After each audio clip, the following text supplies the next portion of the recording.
Very good morning to all students. In previous video we discussed the definition in analytic functions are function of complex variable, single valued function and multi-valued function. सभी students को 3 definitions clear हो गई होंगी. Function of complex variable, इसमें क्या बताया था, थोड़ा सा रिवाइज करवा दें. जो भी न्यू स्टूडेंट्स होंगे उनको भी क्लियर हो जाएगा. let w equal to fz, then if we put every value of z in function fz, then we get one or more value of w. Then we say that w equal to fz is function of complex variable. ये कोई भी function given है w equal to F Z, ठीक है. F Z Z का कोई भी function है, इसमें जेड की जो भी वैल्यूज पुट करें तो उसके अकॉर्डिंग w का एक या एक से अधिक मान प्राप्त हो, तब ये क्या कहलाएगा, w equal to F Z और फंक्शन ऑफ कॉम्प्लेक्स वेरिएबल. तब w equal to F Z सम्मिश्र चर का फलन कहलाएगा, ठीक है. इसके नेक्स्ट इसमें एग्जाम्पल दे सकते हो. w equal to E raise to the power Z है, Z square under the root of Z 2z plus 1, ठीक है. तो w इक्वल टू ये सभी जेड के फंक्शन है तो इनको एफ जेड से रिप्रेजेंट कर सकते हैं. तो generally w equal to F Z सम्मिश्र चर का फलन या w equal to F Z are said to be function of complex variable.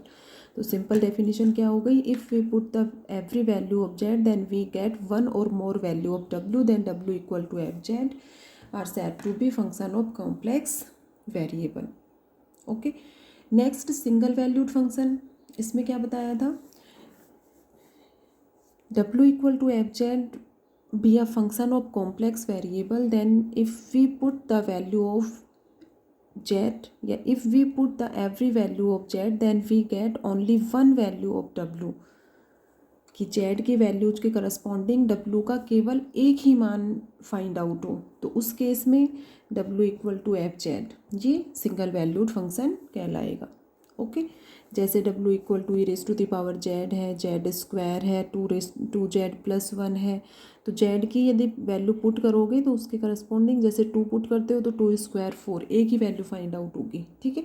तो इस केस में w equal to E raise to the power Z, Z square 2z plus 1, ये सभी क्या है, single valued function. Multi valued function में क्या होगा, z की वैल्यूज के करस्पॉन्डिंग w के 2 या 2 से अधिक मान फाइंड आउट होंगे. If we put the value of z then we get 2 or more values of w, then w equal to fz are said to be multi-valued function, ठीक है. For example w equal to under the root of z, ये under the root of z square, ये सभी क्या है, multi valued function है. जैसे under root of 4 है तो इसकी वैल्यू प्लस माइनस 2, तो 2 वैल्यूज फाइंड आउट हो रही हैं. तो w के 2 या 2 से अधिक मान फाइंड आउट हो तो उस केस में w equal to F Z are said to be multi valued function. तो ये तीनों डेफिनेशन अब सबको अच्छे से क्लियर हो गए होंगे. Next we will discuss the definition of del neighbourhood of any complex number z0. Neighbourhood को शॉर्ट में किससे रिप्रेजेंट करोगे, NBD, del neighbourhood of any complex number z0. Simple definition है 2-3 यहाँ पर. तो डेफिनेशन जो है वो इनका किस फॉर्म में रिप्रेजेंट करनी है वो लर्न होना चाहिए अपने को. इन डेफिनेशंस का आगे मेन अपना टॉपिक आएगा उसमें यूज होगा. तो सबसे फर्स्ट इसको किस फॉर्म में, किस में क्या मैथमेटिकल फॉर्म होगा डेफिनेशन का वो देखिए. कोई भी कॉम्प्लेक्स नंबर गिवन है, for any complex number Z not are given, then del neighborhood of any complex number z0 is the set of the point z such that, क्या कह रहे हैं यहाँ पर कि किसी भी सम्मिश्र संख्या, किसी भी कॉम्प्लेक्स नंबर जेड नोट का डेल नेबरहुड जेड की बिंदुओं का वह सेट है जिसके लिए क्या कंडीशन सेटिस्फाई हो, mod of Z minus Z zero is less than delta. यदि ये कंडीशन सेटिस्फाई हो रही है, mod of Z minus Z not is less than delta, delta कोई भी रियल नंबर है, positive real number, del is for any positive real number delta के लिए इसको डिफाइन करते हैं, किसको, del neighbourhood of any complex number Z not को।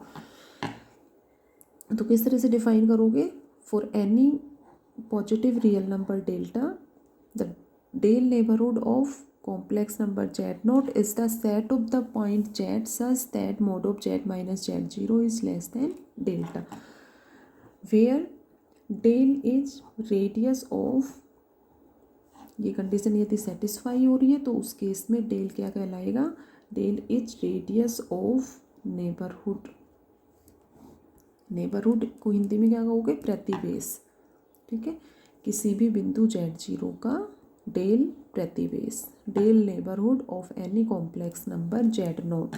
तो यहाँ पर डेल जो है वो क्या कहलाएगा, neighbourhood of, radius of neighbourhood, ठीक है, ये कंडीशन सेटिस्फाई होनी चाहिए।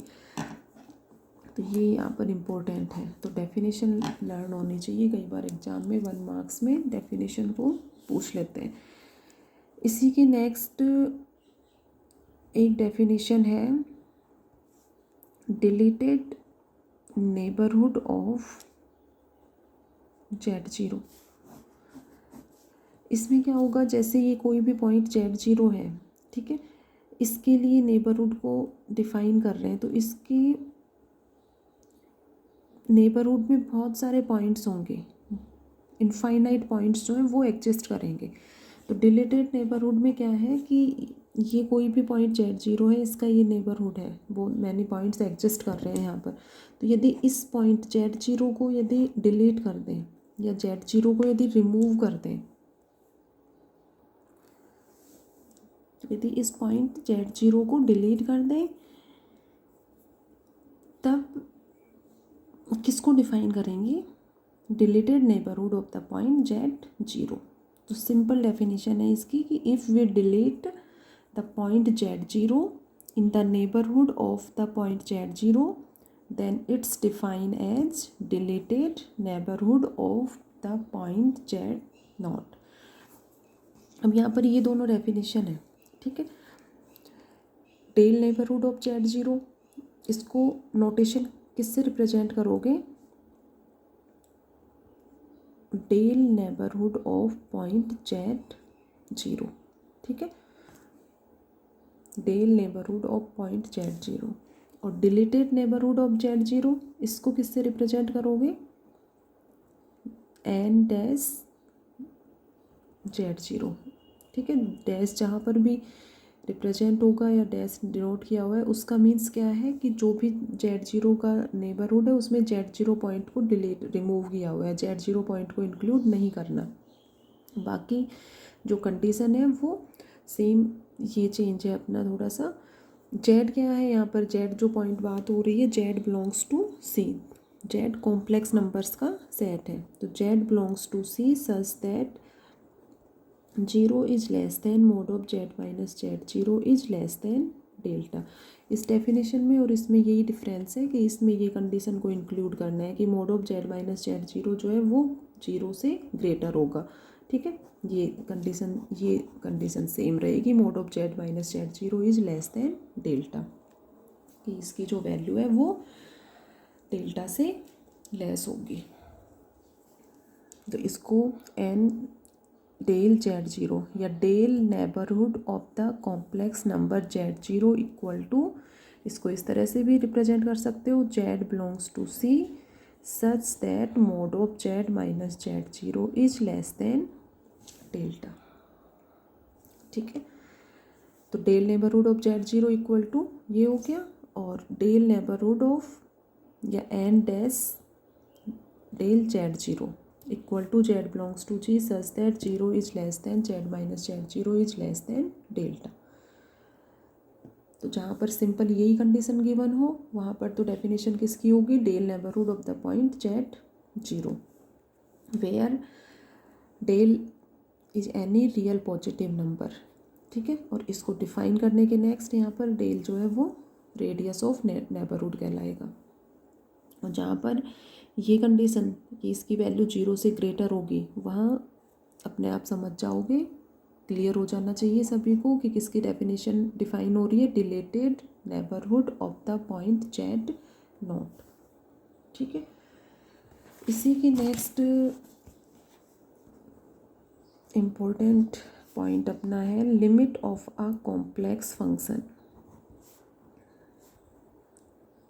इसमें डिलीटेड नेबरहुड जो डेफिनेशन अभी बताइए उसका यूज होगा, या ये कहें कि उसके अकॉर्डिंग इसको डिफाइन करेंगे। इसकी 2 डेफिनेशंस हैं।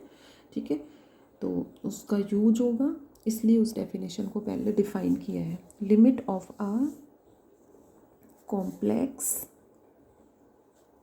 फंक्शन।